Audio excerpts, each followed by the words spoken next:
juga untuk teman-teman semuanya. Gimana kabar kalian hari ini? Pasti sehat ya. Mari kita mulai ibadah online Sekolah Kristen Pelita Kasih. Mari siapkan hati dan pikiran kita untuk memuji dan mendengarkan firman Tuhan. Mari kita berdoa. Tuhan Yesus, kami mengucap syukur untuk kasih Tuhan yang sangat besar bagi kami. Sebentar kami akan memulai ibadah ini. Mari Tuhan berkati ibadah kami. Dalam nama Tuhan Yesus kami berdoa. Amin. Teman-teman, sangat senang kita punya Tuhan yang sangat baik. Dia selalu mengingat kita bila kita jauh dari Tuhan. Mari teman-teman kita menyanyikan lagu Dengar Dia Panggil Nama Saya.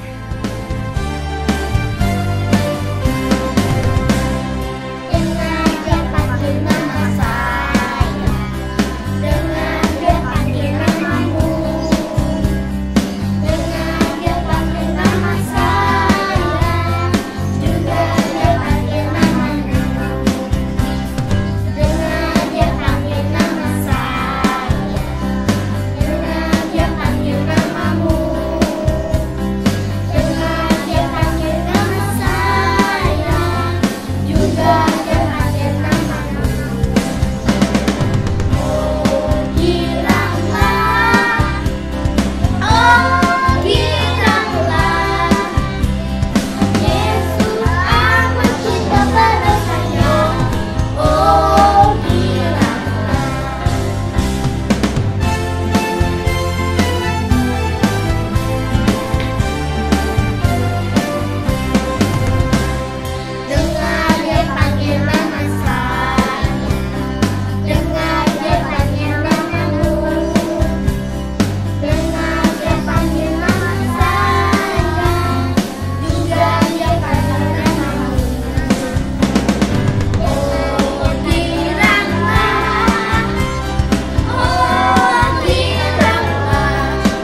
Shalom anak-anakku semuanya, tiba waktunya kita untuk mendengarkan firman Tuhan.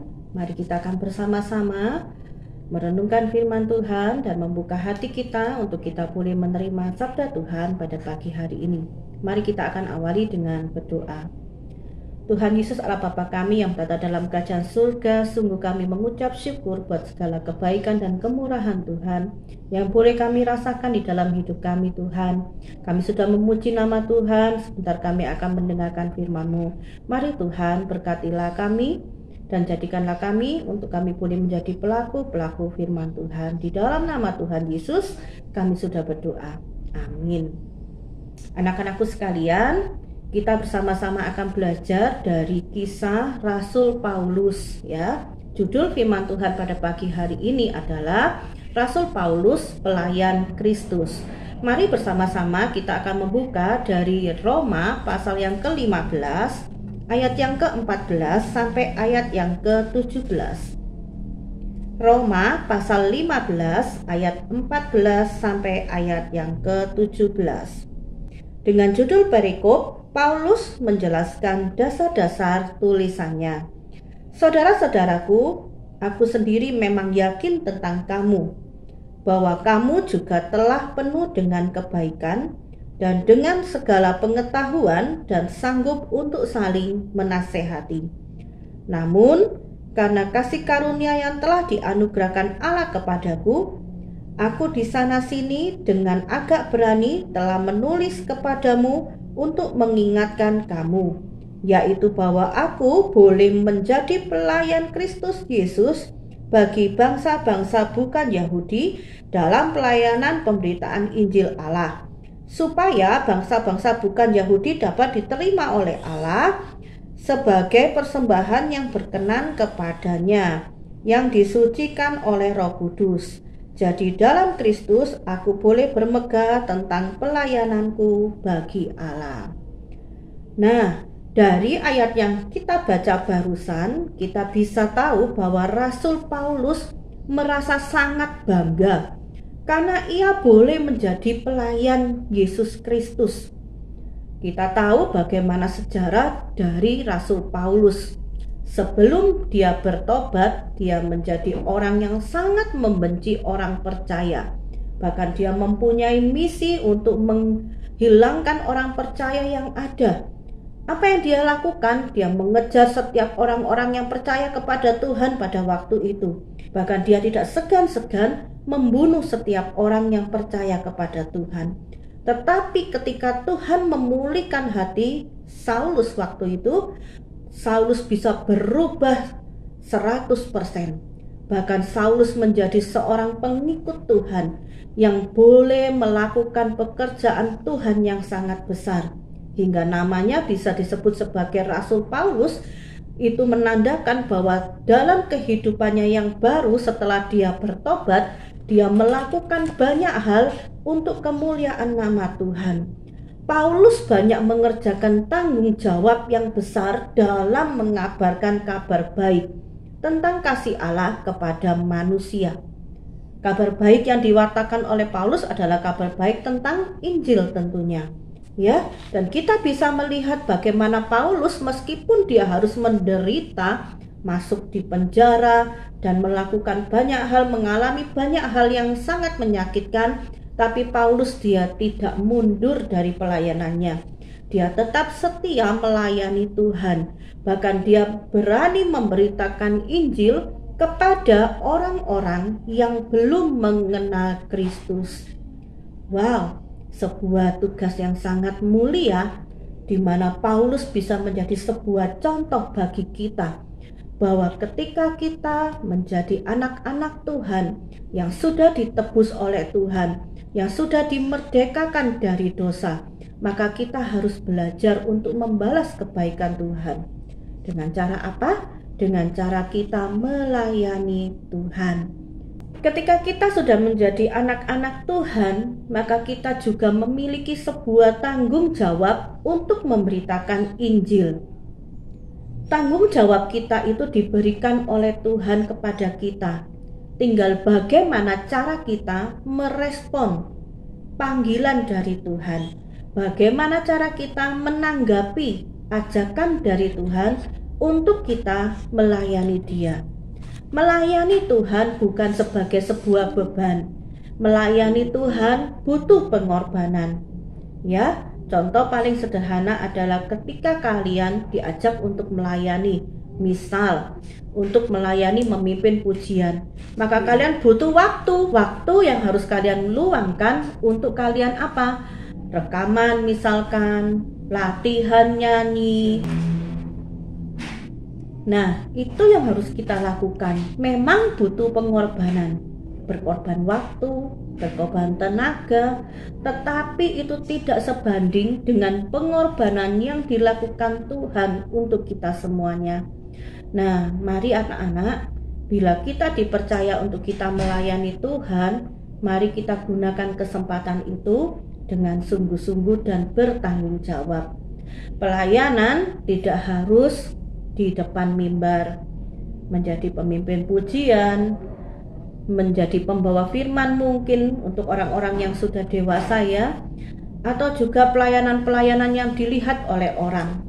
Tetapi dalam banyak hal kita bisa melakukan pelayanan, yaitu salah satunya kita bisa berdoa.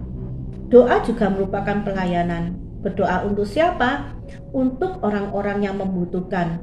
Bagi mereka yang kesusahan, bagi teman atau saudara kita mungkin yang sakit, kita bisa mendoakan mereka. Itu yang pertama. Lalu pelayanan yang kedua bisa dilakukan adalah pelayanan kasih. Ya, membagikan kasih kepada orang lain seperti yang selama ini sudah kita lakukan. Biarlah itu akan senantiasa terus kita pupuk mulai dari usia kita masih kecil ini ya. Tapi kita akan pupuk terus hari demi hari. Percayalah, ketika Tuhan sudah menaruh kasih dalam hidup kita, maka kita wajib memberikan kasih itu kepada orang lain juga.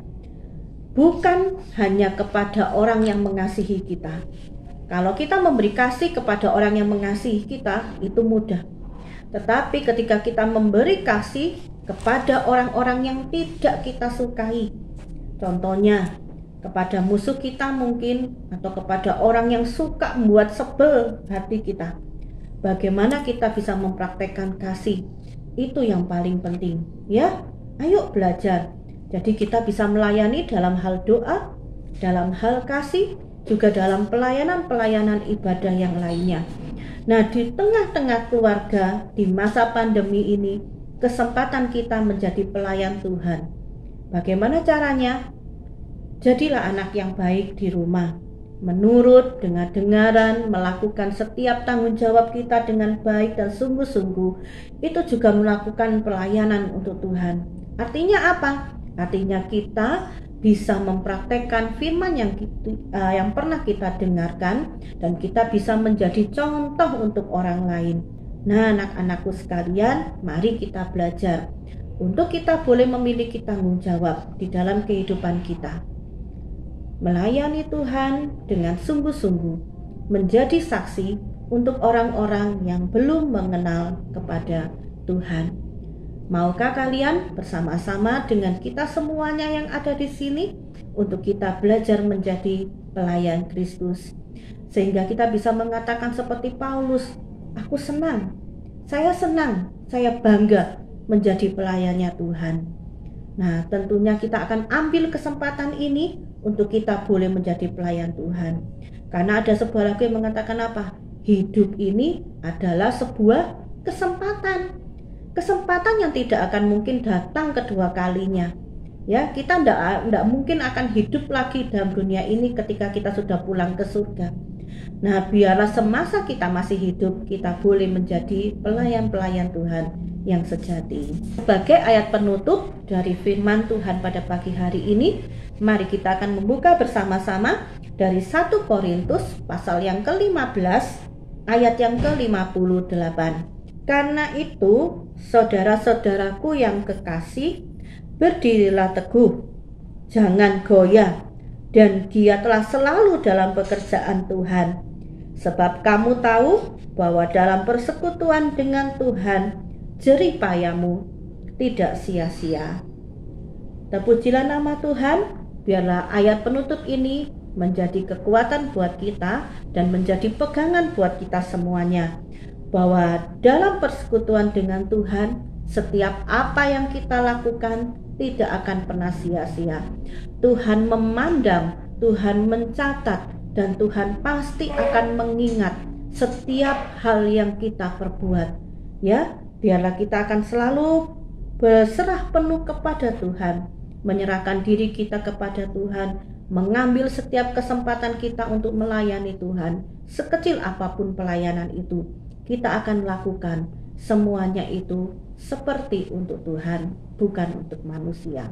Puji nama Tuhan. Mari kita akan tutup bersama-sama firman Tuhan pada pagi hari ini dengan berdoa. Ya Tuhan yang baik, kami sungguh mengucap syukur buat firman Tuhan yang Engkau berikan kepada kami pada hari ini.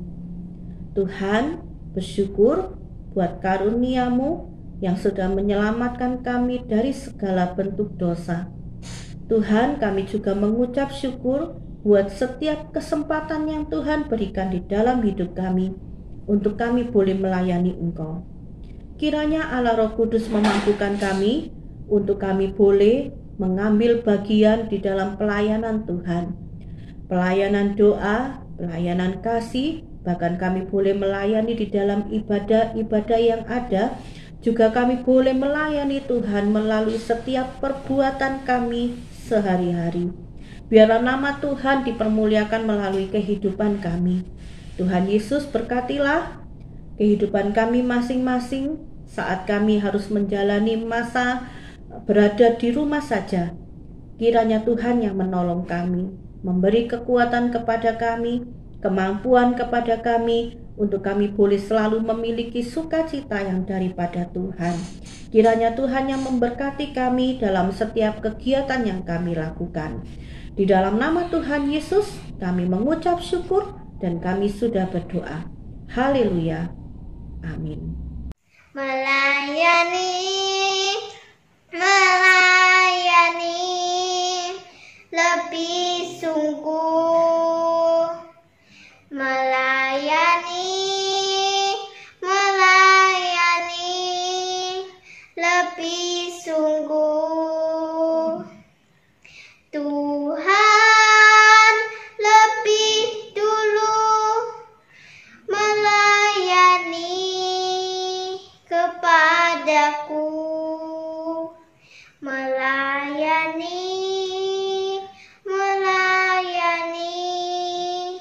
lebih sungguh. Wah, senangnya ya, kita dipanggil Tuhan untuk melayani Dia. Ayo semuanya, jangan lelah ya melayani Tuhan. Dan jaga kesehatan dengan melakukan protokol kesehatan.